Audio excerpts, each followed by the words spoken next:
17 Pragnapur Bhuvanagiri road తో దీన్ని అనుసంధానం చేస్తారు. ఇక్కడ రోటరీ కమ్ ఫ్లైఓవర్ వస్తుంది. ఇక ఇంటర్చేంజ్ ప్రాంతం విఆర్ యాదాద్రి కీసర రోడ్ తో దీన్ని అనుసంధానం చేస్తారు. ఇక్కడ కూడా ఇంటర్సెక్షన్ తో పాటుగా ఫ్లైఓవర్ కూడా వస్తుంది. ఇక ఆ నెక్స్ట్ ఇంటర్చేంజ్ ప్రాంతం NH 163 హైదరాబాద్ వరంగల్ రోడ్ తో దీనికి కనెక్టివిటీ వస్తుంది. ఇక్కడ డబుల్ ట్రంపెట్ ఆకారంలో రోడ్ రాబోతోంది. ఆ తర్వాత ఇంటర్చేంజ్ ప్రాంతం MDR భువనగిరి నల్గొండ రోడ్ తో కనెక్ట్ అవుతుంది. ఇక్కడ కూడా రోటరీ కమ్ ఫ్లైఓవర్ వస్తుంది.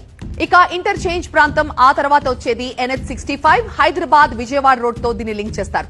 ఇక్కడ సింగిల్ ట్రంపెట్ ఆకారంలో రోడ్ వస్తుంది. సో ఇలా 11 ఇంటర్చేంజ్లు ఇప్పుడు రీజనల్ రింగ్ రోడ్ నిర్మాణంలో ఒక గేమ్ చేంజర్ కాబోతున్నాయి.